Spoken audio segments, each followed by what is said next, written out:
Graça e paz para cada um que ama a palavra de Deus. Seja bem-vindo.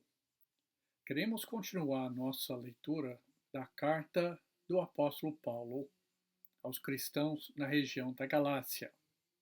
Conhecemos essa carta como Gálatas.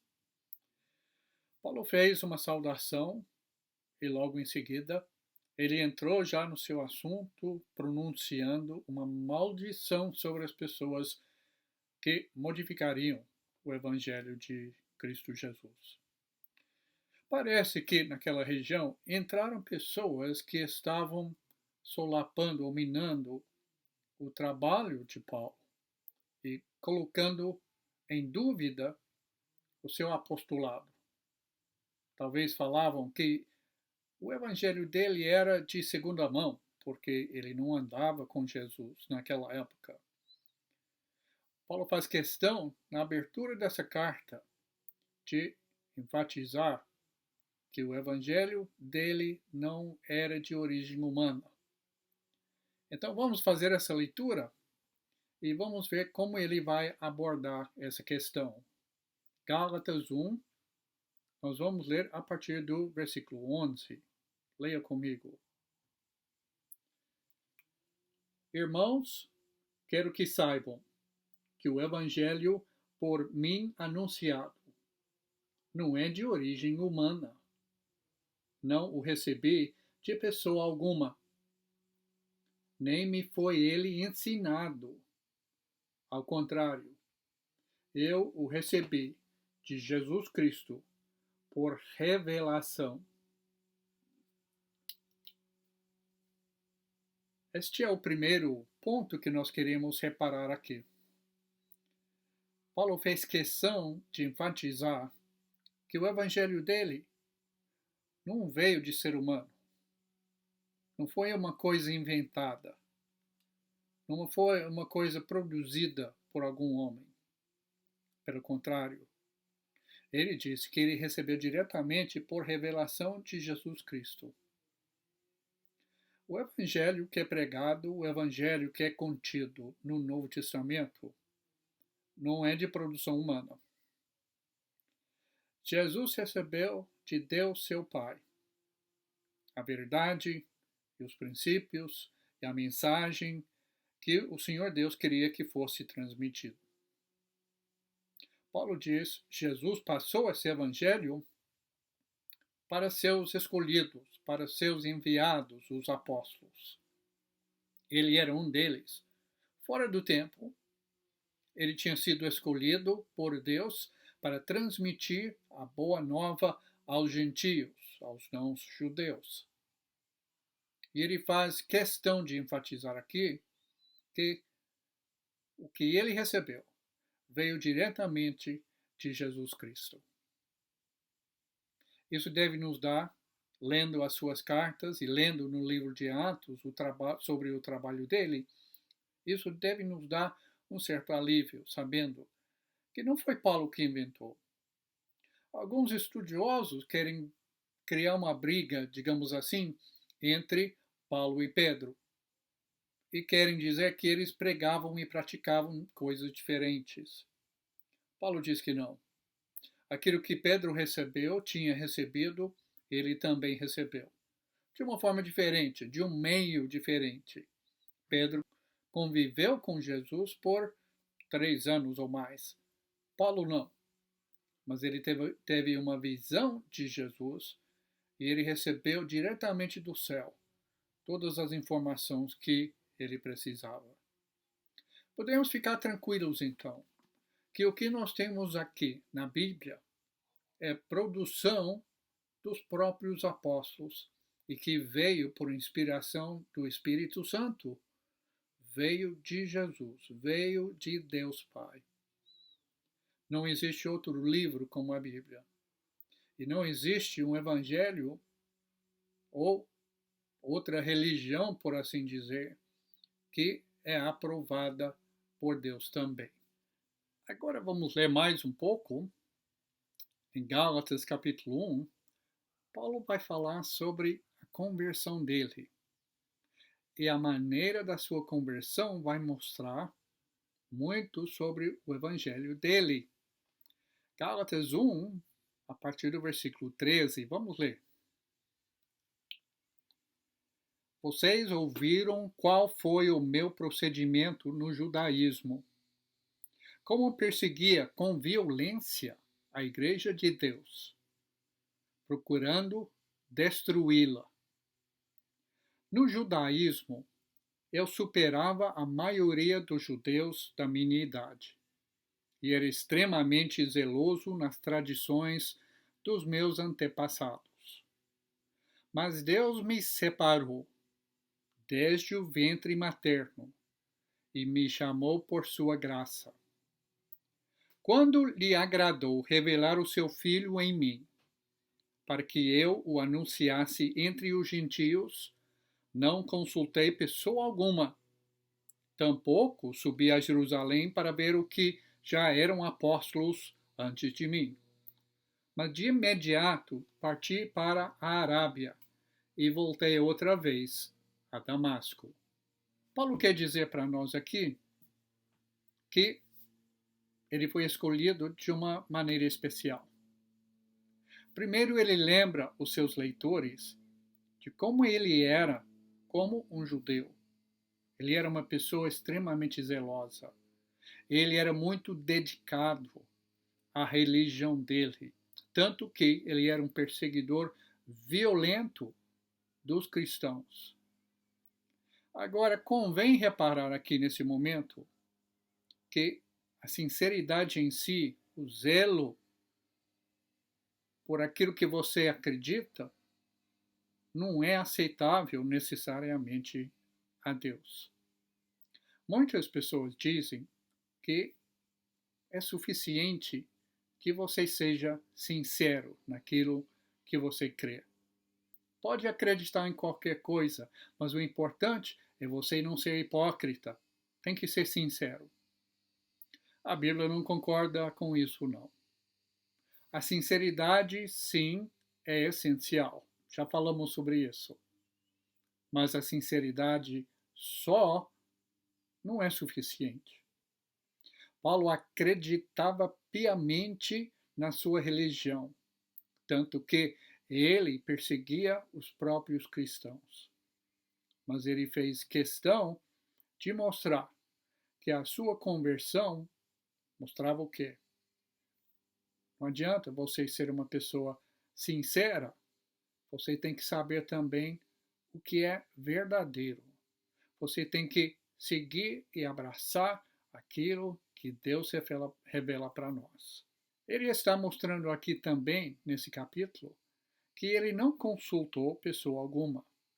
Mais uma vez, a origem daquilo que ele pregava não estava no ser humano, mas sim em Deus. Ainda mais, ele vai falando sobre seus paradeiros. Ele não foi para Jerusalém, não consultou com os apóstolos. Muito pelo contrário. Ele ficava longe de Jerusalém e o centro da fé cristã naquele momento. Agora vamos ler a última parte do primeiro capítulo, que mostra o efeito da conversão do apóstolo Paulo. Coisa surpreendente. Leia comigo agora a partir do versículo 18. Depois de 3 anos, subi a Jerusalém para conhecer Pedro pessoalmente e estive com ele 15 dias. Não vi nenhum dos outros apóstolos, a não ser Tiago, irmão do Senhor. Quanto ao que lhes escrevo, afirmo diante de Deus que não minto. A seguir, fui para as regiões da Síria e da Cilícia. Eu não era pessoalmente conhecido pelas igrejas da Judeia que estão em Cristo. Apenas ouviam dizer: aquele que antes nos perseguia, agora está anunciando a fé que outrora procurava destruir. E glorificavam a Deus por minha causa. Que é feito maravilhoso, não é? Paulo está enfatizando que o evangelho dele não veio de ser humano, mas sim diretamente do Senhor Jesus Cristo. O contato que ele teve com os outros apóstolos, com os outros pilares dentro da igreja, era pouco. Ele não era conhecido pessoalmente pelas congregações na região da Judeia. Agora, é interessante reparar aqui a maneira como Paulo usa nesta carta a palavra igreja. Neste mesmo capítulo, ele abriu a carta se direcionando às igrejas da Galácia. Na nossa leitura de hoje, ele mencionou que ele perseguia a igreja de Deus. E agora, nessa parte, ele menciona as igrejas na Judeia, na região da Judeia. Paulo faz dois usos diferentes da palavra igreja. A primeira e a última, ele menciona congregações, comunidades locais em uma determinada cidade ou região, como aqui. Primeiro, na província romana da Galácia, e depois na região da Judeia, centro dos judeus. Agora, no meio, ele fala sobre a igreja de Deus. Aqui ele usa a palavra igreja no seu sentido global ou universal, para falar sobre o povo de Deus no geral. É assim que nós encontramos o uso da palavra igreja no Novo Testamento. Igreja não é uma construção física. Não é uma denominação que não existia no primeiro século e nem se encontra nas páginas do Novo Testamento. Igreja também não é hierarquia, porque no Novo Testamento e na igreja verdadeira de Cristo Jesus, a hierarquia que existe só tem dois níveis. O Senhor Jesus, pessoa única de autoridade, que tem toda a autoridade no céu e na terra. Mateus 28, versículo 18. E no segundo nível, todos os servos de Deus, todos os seguidores de Jesus. Não existe outro nível de hierarquia além destes dois. Então a igreja também não é hierarquia. Igreja significa uma comunidade local, um grupo local de cristãos ou o povo de Deus em geral. E assim como Paulo usa este termo neste primeiro capítulo. O último versículo deste capítulo nos é muito interessante.